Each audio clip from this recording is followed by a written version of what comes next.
Skapers untuk kita semua, keren sekali. Tanpa berlama lagi, Sobat Nusantara Entreplanters membuka acara kita pada siang hari ini. Mari kita undang ke atas panggung, kita simak sambutan yang akan disampaikan oleh Direktur SDM dan Umum PT Perkebunan Nusantara 3 Persero. Tepuk tangan sekali lagi untuk Ibu Endang Suraningsih.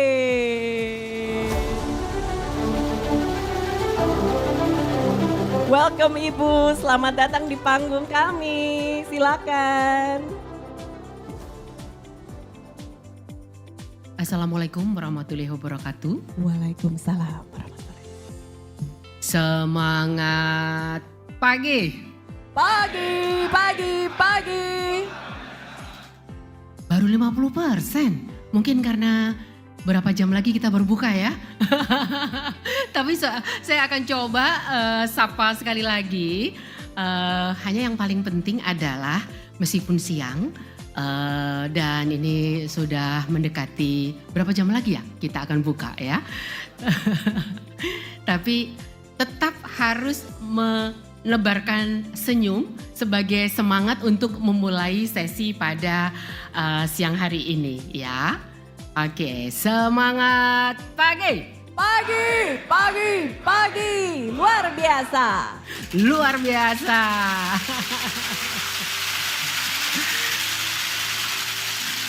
Baik, salam sejahtera bagi kita semua. Om Swastiastu, Namo Buddhaya, salam kebajikan rahayu. Yang saya hormati Prof. Gandung Troy Sulis Trantoro selaku narasumber pada Sadari 2026 series kedua. Kemudian juga Ibu Puri Anindita selaku moderator pada Sadari 2026 series kedua ini. Kemudian juga seluruh direksi yang hadir secara onsite maupun online. Terima kasih Bapak Jenderal kita, Pak Dir Aset, kemudian juga direksi yang lainnya yang hadir secara online.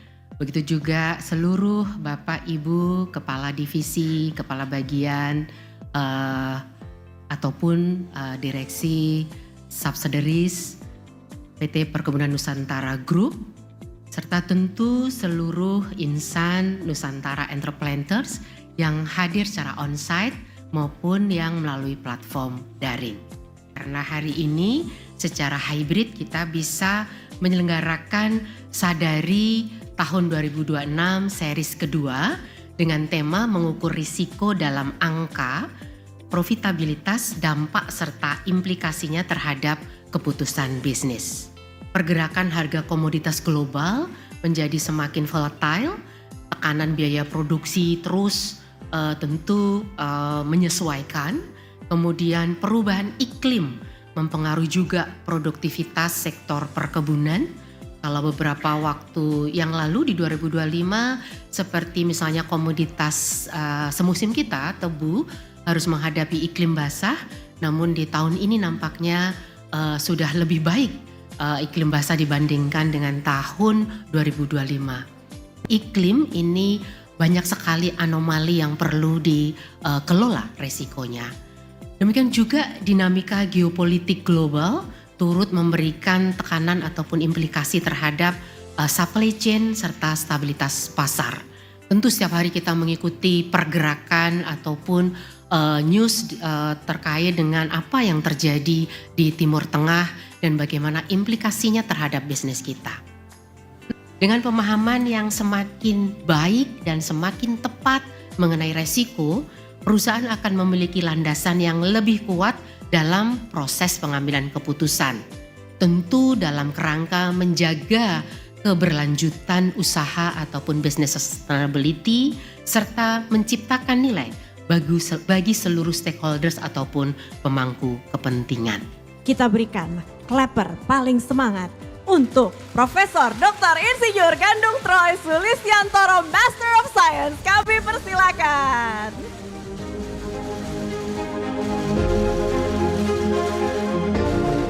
Profesor, selamat datang di PTPN. Saya Puri, salam kenal. Prof bisa di sini, saya akan di ujung. terima kasih. Assalamualaikum warahmatullahi wabarakatuh. Waalaikumsalam warahmatullahi wabarakatuh. Salam sejahtera buat kita semuanya. Ya, mengukur risiko dalam angka, probabilitas, dampak, serta implikasinya terhadap keputusan bisnis. Sebelum masuk ke ini ibaratnya kalau tatarannya itu dia masuk ke jalur ketiga. Saya akan ke jalur pertama dulu. Karena sampai sekarang pun di perbankan saya sudah sertifikasi itu sejak tahun 2005. Jadi ya kalau Bapak Ibu mau berkarir di perbankan, mau jadi komisaris, mau jadi direksi, mau jadi kepala divisi, kalau nggak punya sertifikat manajemen risiko nggak bisa. Kenapa begitu? Ingat tahun 99, 98 krisis keuangan ya, kan krisis ekonomi malah. Nah, mungkin ada yang baru lahir, mungkin yang masih muda itu ya. Nah, agar nggak terjadi, nah, suruh mereka belajar manajemen risiko. Sampai sekarang pun pemahaman manajemen risiko belum secara holistik.